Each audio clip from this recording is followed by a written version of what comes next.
कुशीनगर जनपद में आपका स्वागत है। मैं हूं हाजिरा अंसारी और इस वक्त मैं हूं तहसील खड्डा अंतर्गत ग्राम सभा सालिकपुर में। यहाँ सालिकपुर चौकी है जो कि खड्डा थाने अंतर्गत का चौकी यहाँ पर है। देखा जाए तो नारायणी नदी के तट पर जितने भी ग्राम सभा बसे हुए हैं वहाँ पर वाल्मीकि बैराज से पानी छोड़ने के बाद सभी ग्राम सभाओं में पानी घुस गया था, जिसकी वजह से लोगों का जीवन अस्त व्यस्त हो गया था। पिछले दिनों 2 दिन पहले यहाँ पर शासन और प्रशासन के द्वारा लोगों को भोजन करवाया गया और पानी जैसे ही कम हुआ है गांव में, तो अब राहत सामग्री यहाँ पर बांटी जा रही है। यहाँ पर 2 ग्राम सभाओं के लोगों को राहत सामग्री दी जा रही है, ग्राम सभा सालिकपुर और ग्राम सभा महादेवा के लोगों को। इसके विपरीत देखा जाए तो बंधे उस पार महाराजगंज और कुशीनगर के 7 ग्राम सभा हैं। तहसील खड्डा जो कि कुशीनगर में पड़ता है उसके 4 ग्राम सभा है और जो महाराजगंज का निचलोल पड़ता है ब्लॉक उसके 3 ग्राम सभा है। वहां पर अभी तक राहत सामग्री नहीं पहुंचाई गई है और यहाँ पर जो है राहत सामग्री आप देख सकते हैं, पीछे राहत सामग्री जो है लोगों को यहाँ पर वितरण किया जा रहा है। और राहत सामग्री में क्या क्या दिया जा रहा है आपके सामने ये दिखा रहे हैं। आलू है और इस बोरे में भूजा है और इस बोरे में जो भी रोजमर्रा जीवन का जो खाना बनाने का सामान होता है, आटा, चावल, भुना हुआ चना, अरहर की दाल, नमक, हल्दी, मिर्च, सब्जी मसाला, मोमबत्ती, माचिस, बिस्कुट, रिफाइंड तेल, साबुन और गुड़ इस बोरे में भरा हुआ है। नारायणी तट पर बसे हुए लोग हर साल इस बाढ़ का दंश झेलते हैं। जैसे ही वाल्मीकि बैराज से अधिक पानी छोड़ा जाता है वैसे ही ग्राम सभाओं में पानी घुस जाता है और लोग तितर बितर हो जाते हैं। बच्चों को लेकर, घर का सामान लेकर, जो अन्न पानी होता है वो लेकर उन लोगों को बंधे पर गुजारा करना पड़ता है।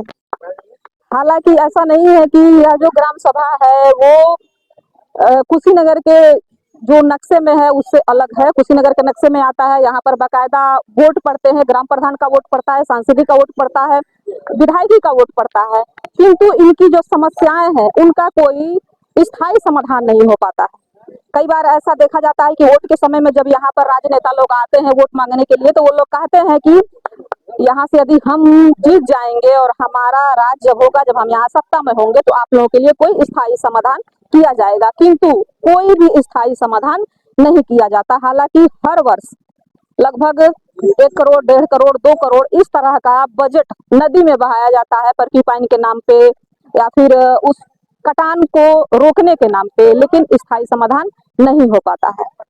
सारे लोग इसी तरह से परेशान रहते हैं। जब भी बाढ़ आएगा इसी बंधे का सहारा लेंगे और यह पहली बार नहीं, हर साल का नजारा है। हर साल इसी तरह से लोग परेशान होते हैं और हर साल लोगों को ये भूजा और मीठा देकर उनको छोड़ दिया जाता है और उनकी जो मजबूरियां हैं, जो कि स्थायी समाधान होना चाहिए, या तो इन्हें किसी ऊंचे स्थान पर बसा दिया जाए या फिर लगभग 1.5 किलोमीटर या फिर 2 किलोमीटर है इन लोगों का ग्राम सभा पड़ता है, वहां पर बंधे बनवा दिया जाए। कई दशक बीत गया, यहाँ पर बंधे के लिए लोग मांग करते हैं। कई बार धरना प्रदर्शन हुआ, तहसील प्रशासन को लिख के दिया गया, जिलाधिकारी को लिख कर दिया गया, किंतु अस्थायी समाधान नहीं हो पाया।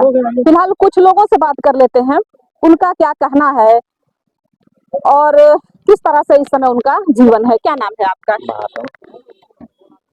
किस तरह से अभी आप लोगों का घर अभी तो बाढ़ है, अभी बाढ़ बता है जी, तो राहत सामग्री बढ़ रहा है। खाना वाना खिलवाया गया प्रशासन द्वारा? हाँ, खिलवाया गया जी। हमेशा हर साल आप लोगों का यही दशा? हम लोग हर साल यही करता होता है। आप लोगों ने शासन प्रशासन से मांग नहीं किया कि हमको कहीं ऊंची जगह पर बसा ही नहीं है, तो मांग कर क्या करेंगे, नहीं मिलता ही नहीं है। ऐसा तो नहीं है कि आप लोगों का कहीं और भी घर है और यहाँ यहीं पे घर है, खेती बाड़ी सब कुछ यही है। अभी अभी घर में पानी है? नहीं, पानी हट गया। पानी हट गया है, घर में खाना बन रहा है। अभी आप लोग क्या चाहते हैं, मतलब आप लोगों की समस्या का समाधान कैसे होगा? समस्या का समाधान कैसे होगा? पानी तो दोबारा बन नहीं पाएगा यहाँ पे। क्यों नहीं बन पाएगा? कैसे बन पाएगा? नदी के बाहर पैसा आता है। हाँ, ये तो बहुत लंबी बात है कि बाढ़ बने, बांध बनेगा नारायणी की तरफ से। हाँ, पहले से चला आ रहा है कि बांध बनेगा, लेकिन बनता नहीं। कारण क्या है, आपको कुछ जानकारी? हमको कोई जानकारी नहीं। हर साल ये लोग इसी तरह जूझते हैं। आप देख सकते हैं पीछे राहत सामग्री की लाइन लगी हुई है लोगों की लेने के लिए। भूजा और मीठा देकर लोगों को बहलाया जा रहा है। हम तो यही कहेंगे कि बहलाया जा रहा है, क्योंकि जितना बजट नारायणी नदी में बहा दिया जाता है सुधार के नाम पे, पर्क्यूपाइन के नाम पे, या फिर बंधे को दुरुस्त करने के नाम पे, यदि वही बजट थोड़ा सा और अधिक लगाकर और बंधे बनवा दिया जाए तो शायद ये स्थिति ना हो। फिलहाल यहाँ पर जो 2 ग्राम सभा के लोग हैं इनको तो राहत सामग्री दी जा रही है, किंतु इसके बगल में मरचावा, शिवपुर, हरिहरपुर ग्राम सभा है, तहसील खड्डा के ही 4 ग्राम सभा है, वहाँ पर अभी तक राहत सामग्री नहीं पहुँचाई गई है। आपका मेरा नाम अजय है। यहीं के निवासी, हाँ हाँ, कैसा चल रहा है अभी आप लोगों का जीवन? ये तो जीवन बाढ़ के चलते अस्त व्यस्त हम लोग हुए थे। दो चार दिन तक मतलब रोड पे गुजर बसर किए हैं, जान माल का क्षति हुआ है। तहसील प्रशासन द्वारा शासन द्वारा हम लोग का राहत सामग्री बताया जा रहा है, लेकिन हम लोग हर साल इस बाढ़ के जन परेशान रहते हैं। अस्थायी कोई समस्या समाधान नहीं मिलता है, जिसको लेकर हम लोग का पढ़ाई लिखाई से लेकर हर तरह की क्षति पहुँचता है। हम लोग हमेशा मांग करते हैं कि अस्थायी इसका कोई समाधान हो, परंतु लोग मतलब आश्वासन देकर हम लोग को छोड़ देते हैं ऐसे। अगर अभी सभी जगह, इससे पहले भी 2 महीने पहले आया था बाढ़, तो उसमें फसल नुकसान हो गया था, तो सभी जगह जो फसल नुकसान मुआवजा मिल चुका है, लेकिन सालीपुर मुआवजा लोगों को नहीं मिला है। इसलिए ये कहा जा रहा है कि अब बाढ़ आया तो आप लोग को अब इसमें फीडबैक करके आपको फसल नुकसान का दिया जाएगा। लेकिन हम लोग फिर इसमें एसपी और डीएम साहब भी आए थे, तो उन्होंने पत्रकार बंधु को पूछे कि सर जब ये लोग हर साल बाढ़ के दौरान से झेल रहे हैं तो आप क्या कहेंगे। उन्होंने कहा कि पानी जब कम हो जाएगा तो हम लोग फिर इसका निरीक्षण करेंगे। लेकिन हम लोग स्थानीय यहाँ के निवासी हैं, बचपन से देखते आ रहे हैं कि हम लोग का ऐसे ही जो अधिकारी लोग आते हैं और शासन देते हैं, कोई ठोस निष्कर्ष नहीं निकाल पाते हैं। देखा जाए तो आप लोग जब भी यहाँ पे गांव में बाढ़ आता है, कई बार हमने देखा भी है गांव में बाढ़ आता है तो आप लोग बंधे पे आकर हाँ बसर करते हैं।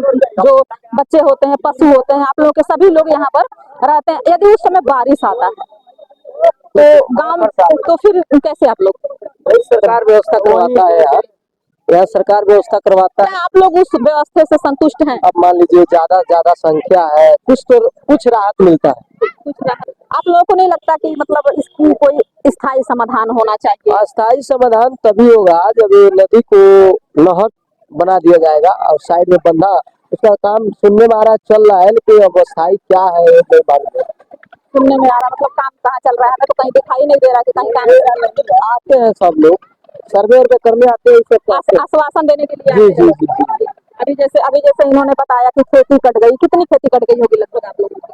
हम लोग मौजा जो इधर है सूरजपुर और बलदेव छपरा मथुरा छापर लगभग 100 एकड़ के आसपास गिर गया होगा। उसका मुआवजा आप लोगों को नहीं मिला अभी। कटान की बात कर रही है तो कटान देखिए 200-300 एकड़ समझिए कट चुका है। अब समझिए हम लोग सालीपुर महोदय वाला घर ही बचा है, मतलब अब जो व्यक्ति यहाँ है घर ही बचा है, इसके चलते हम लोग अपने अब परिश्रम से कमा कर खाएंगे। बच्चों को समझिए, अब जो सपना हम लोग बच्चों को देखते थे कि खेती बाड़ी से कर लेंगे, लेकिन नारायणी नदी को बोझ में चला गया है, तो हम लोग इसलिए हम लोग बहुत परेशानी हो रहा है। तो यही है कि अगर अस्थायी निकासी है, जिसमें अगर बांध दिया जा रहा है तो हम लोग को रोजगार तो मिलेगा, इसमें बिजली की व्यवस्था कर दी जाए, अगर इसमें नाव चलाया जाए तो यात्रा की व्यवस्था भी हो सकता है। तो सबसे बेहतरीन यही है कि इसमें बांध को बनाया जाए। अभी अस्थायी लोग ऐसे जेई साहब आते हैं तो थोड़ा बहुत लकड़ी का या घर पटवार जैसे कुछ बनता है, लेकिन वो फिर बाढ़ आता है तो आ जाता है, इससे कोई निष्कर्ष नहीं निकल पाता है। तो बड़ी समस्या है मुझे सालिपुर महोदय का। तो कोई भी सुनिश्चित व्यवस्था या फिर समाधान नहीं निकल पाता है। जैसे कि उन्होंने कहा कि लकड़ी डाल के बनाने से पर्क्यूपाइन वहां पर लगाया जाता है, लेकिन नदी का बहाव इतना तेज होता है कि वो पर्क्यूपाइन नदी में बह जाता है, और हर साल यही होता है, करोड़ों रुपए नदी में बहा दिए जाते हैं, किंतु कोई भी स्थायी समाधान नहीं निकल पाता है।